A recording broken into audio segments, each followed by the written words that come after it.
En quelques mois, un pays enclavé renverse une certitude jugée immuable, là où la logique dominante affirmait qu'un territoire sans littoral ne pouvait jamais assurer sa souveraineté alimentaire. Le Burkina Faso avance pourtant avec une stratégie inattendue fondée sur une ressource ordinaire devenue politique. Que signifie, pour un citoyen, un pari aussi frontal lorsque Ibrahim Traoré lie publiquement la faim quotidienne à la notion même de sécurité nationale? Un avenir bascule lorsque l'impossible cesse d'être accepté comme tel. Cette séquence promet d'examiner une politique alimentaire non comme un slogan, mais comme un test concret de souveraineté appliquée. Le bénéfice est clair, comprendre comment manger devient un acte politique quotidien.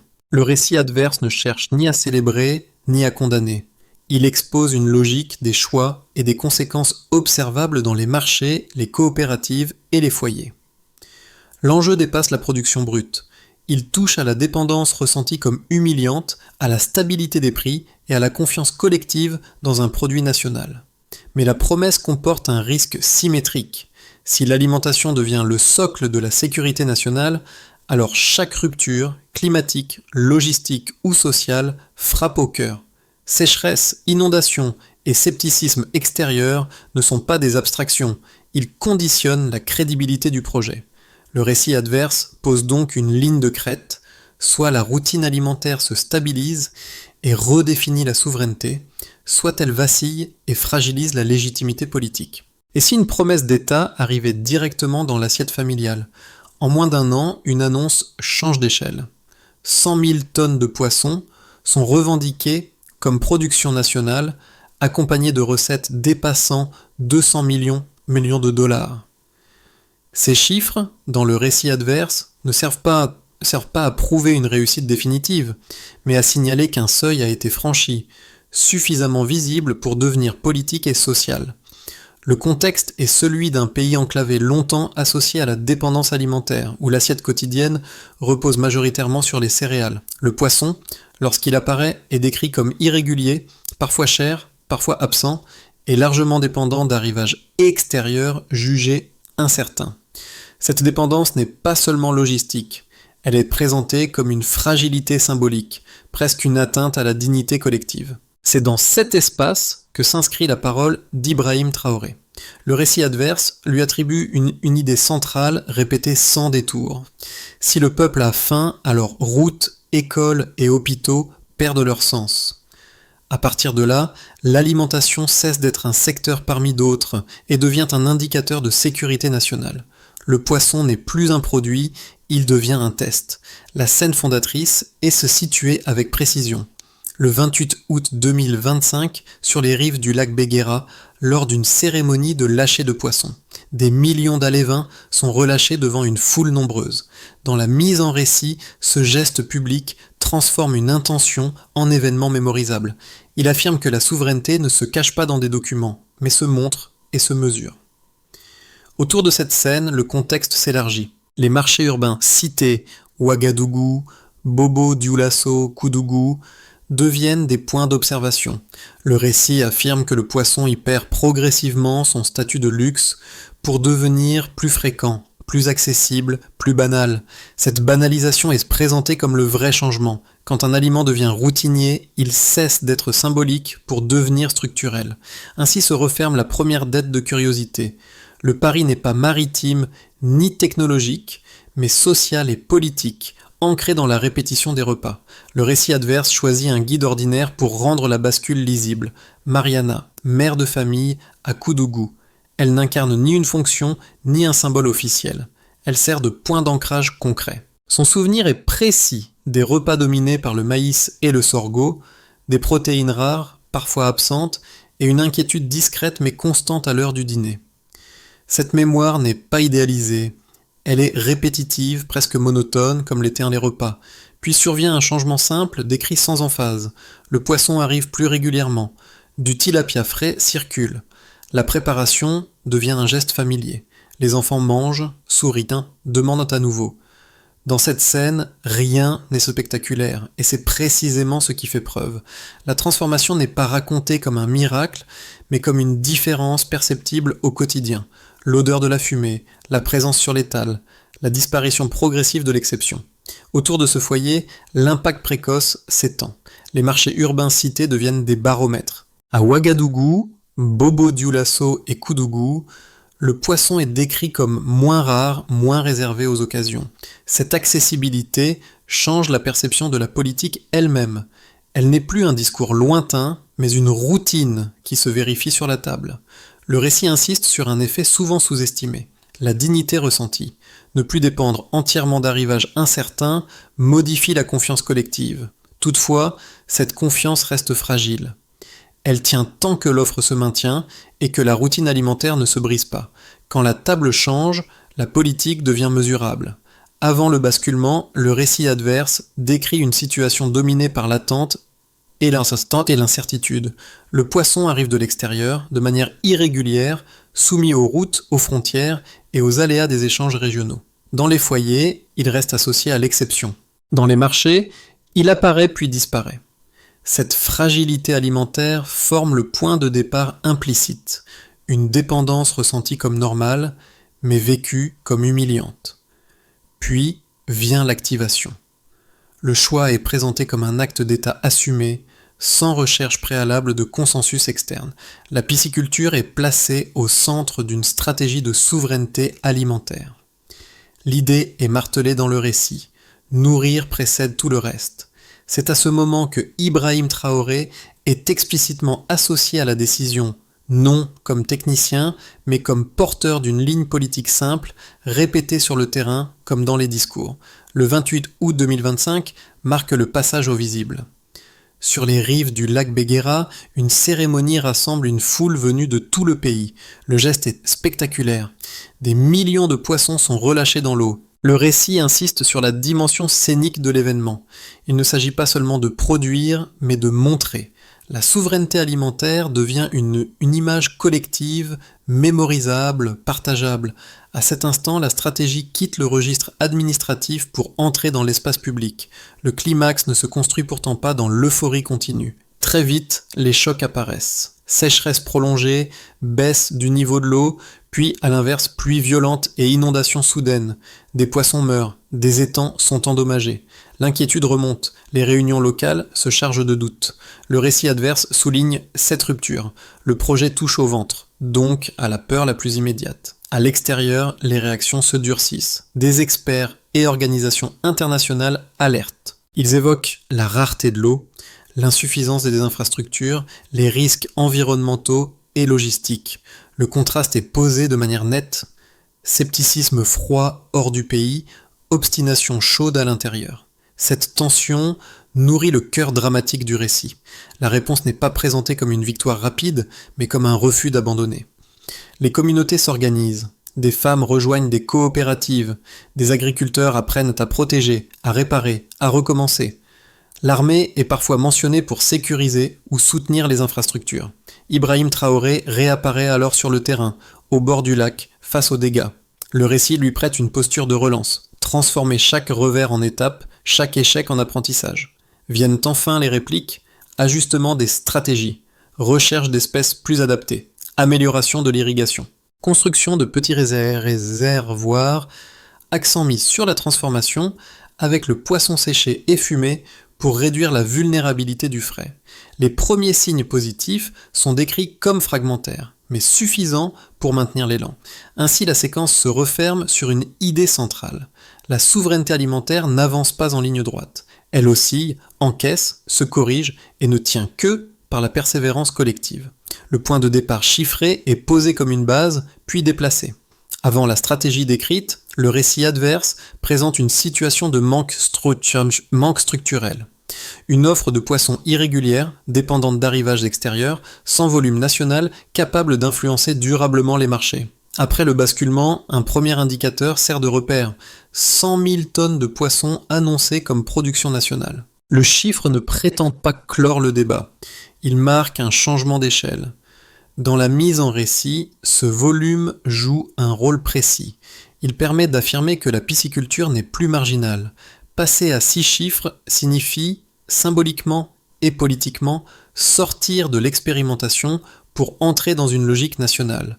Une production de cette ampleur suggère une présence plus régulière sur les marchés et une capacité minimale à influencer la disponibilité des protéines. Le récit n'en fait pas une garantie de durabilité, mais une preuve de seuil franchi. Le deuxième indicateur est économique, plus de 200 millions de dollars de recettes mises en avant. Là encore, le chiffre est encadré. Il n'est pas présenté comme un profit net, ni comme une redistribution détaillée, mais comme une estimation de valeur créée. Dans le récit adverse, cette somme sert à soutenir une idée simple. L'alimentation peut devenir un secteur générateur de marge d'action au-delà de la survie. Elle suggère des revenus pour les acteurs, des capacités d'investissement et une justification économique à une politique fondée sur la nutrition. Un troisième repère chiffré est temporel, le 28 août 2025. La date fixe l'ensemble dans un événement public fondateur. Elle transforme des annonces étalées dans le temps en un moment identifiable, mémorable. Dans la logique du récit, cette précision chronologique renforce la crédibilité. Ce qui est daté peut être discuté, vérifié, contesté. La souveraineté alimentaire cesse d'être abstraite pour devenir située. Chaque chiffre est accompagné d'une lecture prudente. Le volume ne dit rien, à lui seul, de la stabilité face aux sécheresses ou aux inondations. La valeur économique ne garantit ni une distribution équitable, ni une autonomie complète, surtout si certains intrants restent importés. La date n'efface pas les risques climatiques. Le récit adverse insiste sur cette limite. Les nombres structurent l'argumentation, mais ne suffisent pas à démontrer la durabilité. Pour compléter ces indicateurs, la source mobilise des preuves de terrain non numériques, répétées comme des mesures indirectes. La moindre dépendance aux arrivages du Ghana ou de la Côte d'Ivoire est évoquée comme un signe de réduction de vulnérabilité. La présence plus régulière du poisson sur les marchés urbains est décrite comme un changement d'élasticité sociale. Ce qui était rare devient accessible, puis normal.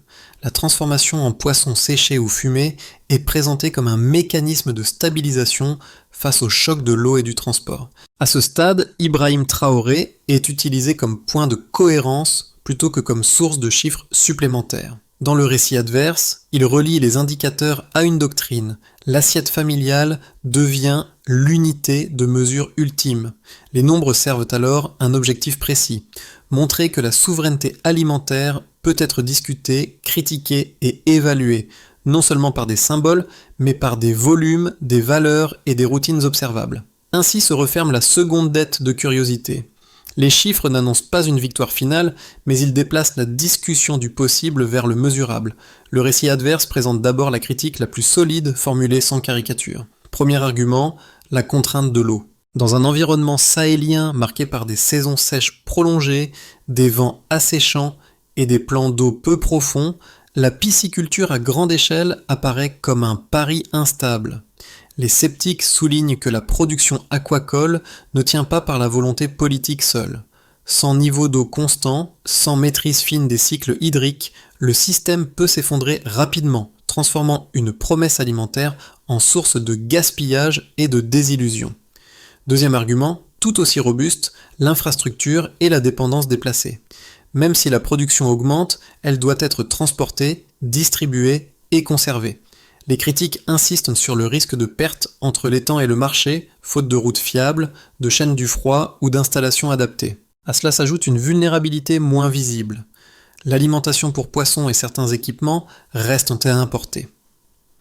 L'autonomie alimentaire pourrait alors masquer une nouvelle dépendance, exposée aux ruptures des chaînes d'approvisionnement mondiales et aux variations de coûts externes.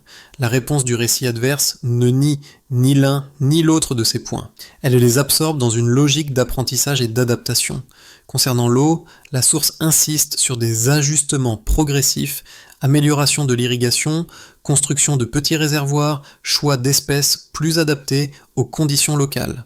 L'objectif n'est pas l'immunité climatique, mais la réduction de la mortalité lors des chocs, suffisante pour maintenir une offre minimale. Sur l'infrastructure et la dépendance aux intrants, la réponse s'organise autour de la transformation. Le poisson séché et fumé après temps est présenté comme une seconde ligne de défense, capable de stabiliser l'offre quand le frais devient vulnérable. Les coopératives, notamment celles portées par les femmes, sont décrites comme des relais de discipline, de formation et de distribution, réduisant les pertes et la concentration des bénéfices. Ainsi, le récit redéfinit la viabilité non comme un état parfait, mais comme une trajectoire. La question n'est pas de savoir si les risques existent, mais si le système apprend assez vite pour que l'assiette reste pleine malgré eux. Le symbole cache une seconde bataille. À ce stade du récit adverse, la pisciculture n'est plus seulement une promesse alimentaire, elle devient un système exposé. Produire du poisson réduit une dépendance visible, mais fait émerger une autre fragilité plus discrète. La source insiste sur ce déplacement. L'autonomie ne s'active pas comme un interrupteur, elle se construit comme une chaîne dont chaque maillon peut céder. Le changement de lecture est net. Jusqu'ici, la réussite se mesurait surtout à la présence du poisson sur les marchés et dans les foyers. Désormais, la question porte sur ce qui rend cette présence durable quand l'eau baisse, quand les inondations frappent, ou quand les intrants manquent. Le récit souligne que nourrir est une victoire immédiate, mais protéger la capacité de nourrir devient le vrai champ de bataille. C'est ici que Ibrahim Traoré réapparaît comme point d'alignement, non pour ajouter des chiffres ou annoncer un succès, mais pour lier l'assiette à une architecture plus large. Eau, infrastructure légère, transformation, organisation sociale. Dans cette logique, la souveraineté cesse d'être un résultat et devient une vigilance permanente. La dette de curiosité s'ouvre alors clairement. Si la dépendance ne disparaît pas, mais se déplace, où se situe la ligne de rupture invisible? Et surtout, qui en paie le prix quand le système est testé au-delà du symbole? Du côté de l'État, l'effet le plus immédiat est une transformation de la légitimité. Dans le récit adverse, la politique alimentaire sort du registre déclaratif pour devenir visible et quotidienne. La cérémonie du lac, les marchés mieux approvisionnés et la répétition des repas servent de preuve pratique. Ibrahim Traoré est placé au centre de cette lecture. Relier la faim à l'utilité des routes, des écoles et des hôpitaux redéfinit la sécurité nationale. En contrepartie, la charge de preuve augmente. Sécheresse, inondations et critiques extérieures obligent l'appareil public à démontrer une capacité d'adaptation continue, pas seulement une capacité d'annonce. La transparence devient alors un enjeu interne, car toute perception de capture des bénéfices peut fragiliser la confiance. Pour les acteurs économiques, la conséquence se lit dans la chaîne de valeur. La production de poissons crée des opportunités de transformation, de transport et de vente locale. Le récit mentionne des installations de séchage et de fumage, présentées comme des réponses pratiques aux aléas de l'eau et de la logistique. Cette structuration permet de réduire la dépendance aux arrivages incertains et d'ancrer la valeur sur le territoire. Mais la même source souligne une vulnérabilité persistante. Certains intrants, notamment l'alimentation pour poissons et des équipements, restent importés. L'autonomie progresse, mais elle n'est pas totale, exposant les entreprises aux ruptures extérieures. Pour les ménages, l'impact est décrit avec un vocabulaire de normalisation. Le poisson cesse d'être un luxe réservé aux occasions pour devenir plus fréquent dans l'assiette.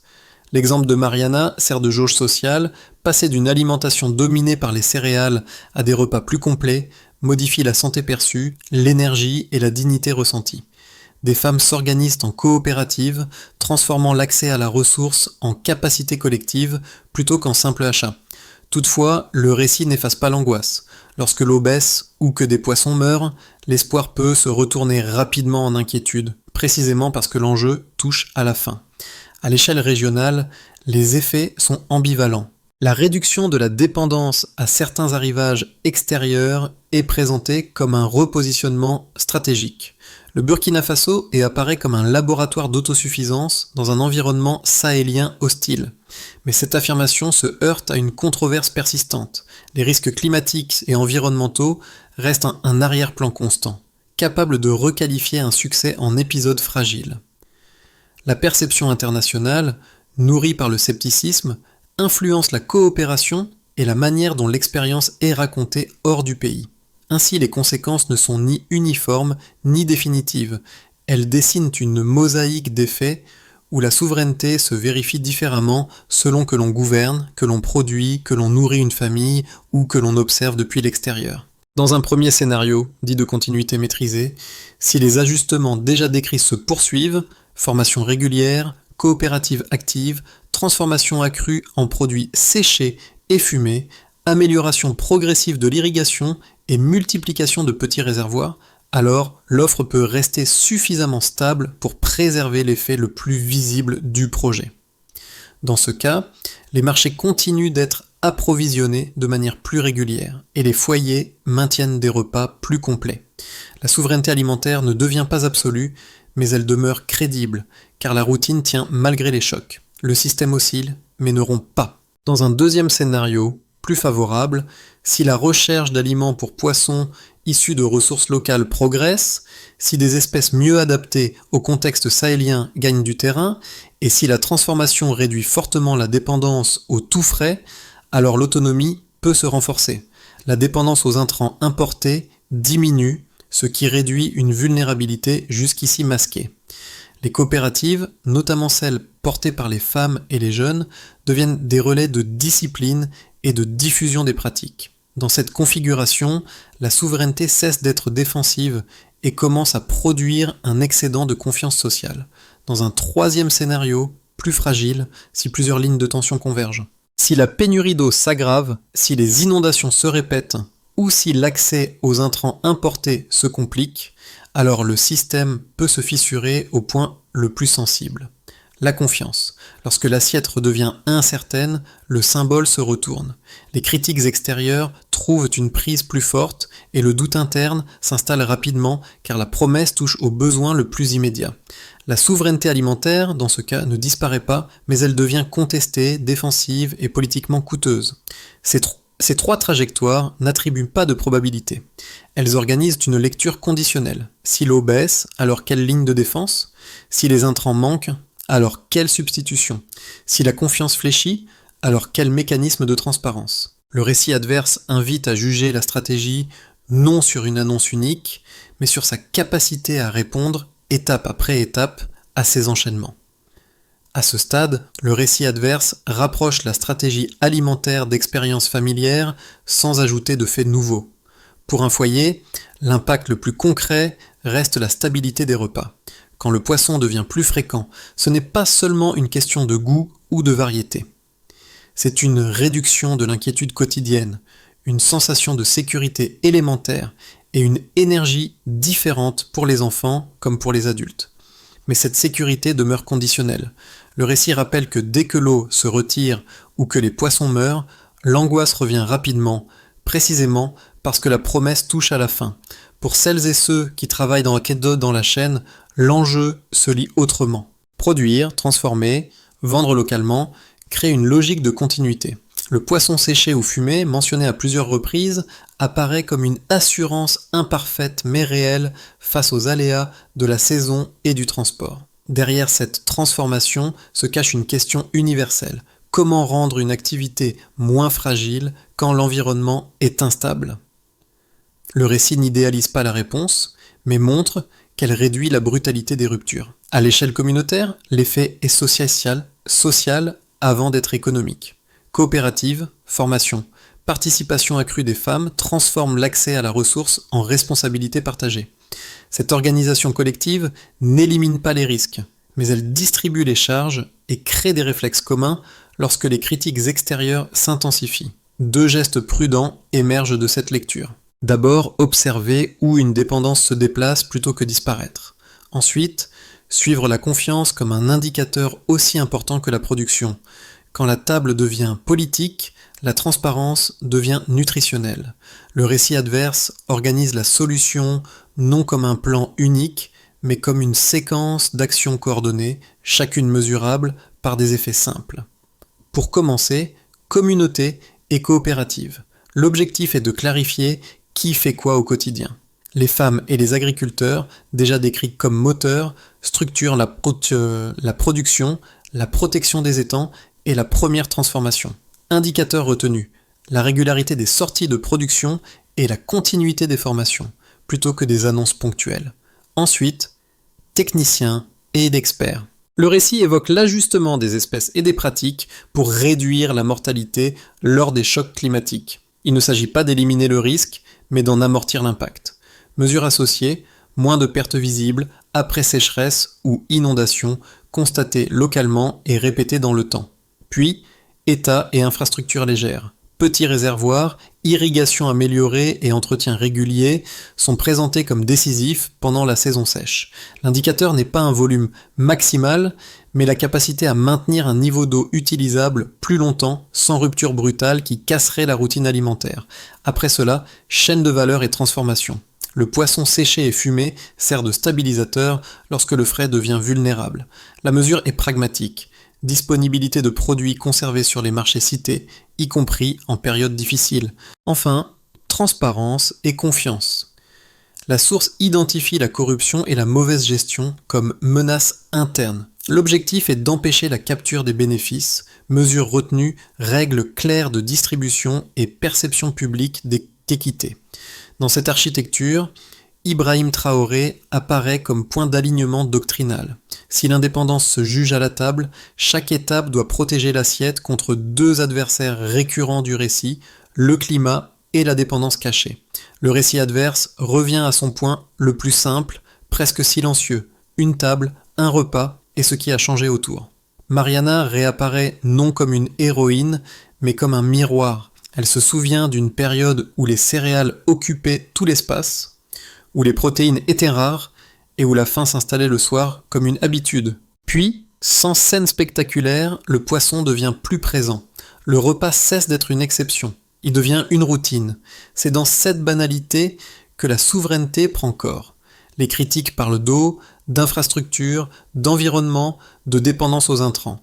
Le récit, lui, répond par l'endurance. Apprendre, s'adapter, transformer, recommencer. Entre ces deux lectures, Ibrahim Traoré est utilisé comme rappel doctrinal, non pour trancher le débat, mais pour maintenir une ligne claire. Si le peuple a faim, tout le reste perd son sens. La force du projet, telle qu'elle est racontée, ne réside pas dans un chiffre définitif, ni dans une cérémonie fondatrice. Elle réside dans la capacité à maintenir la routine malgré les chocs et à accepter que la souveraineté soit un effort répété, jamais un état acquis. Sans repas stable, l'indépendance se fragilise. Le récit se referme ainsi, non sur une certitude, mais sur une sensation durable, à hauteur d'assiette. Le récit adverse s'achève sans injonction, mais avec une invitation à la discussion. Ce qui a été montré n'est ni un modèle à copier mécaniquement, ni une expérience à applaudir sans réserve. C'est une tentative située, exposée, soumise à des contraintes climatiques, logistiques et sociales réelles. Elle propose une idée simple à examiner. Quand l'alimentation devient le socle de la souveraineté, chaque choix public touche directement le quotidien. À ce niveau, le débat cesse d'être technique. Il devient civique. Il interroge la manière dont une société accepte de mesurer sa sécurité, par des annonces, par des chiffres isolés ou par la continuité des repas dans les foyers. La figure d'Ibrahim Traoré, telle qu'elle apparaît dans le récit, sert moins à conclure qu'à maintenir cette question ouverte, ancrée dans une doctrine lisible. Prolonger la réflexion ne demande pas d'adhérer ni de rejeter. Cela demande de suivre les causes et les effets, sans confondre symbole et durabilité, et sans ignorer les dépendances qui se déplacent. Selon vous, où se situe la ligne de vérité de l'indépendance? Dans ce qui se proclame ou dans ce qui se vérifie jour après jour à table?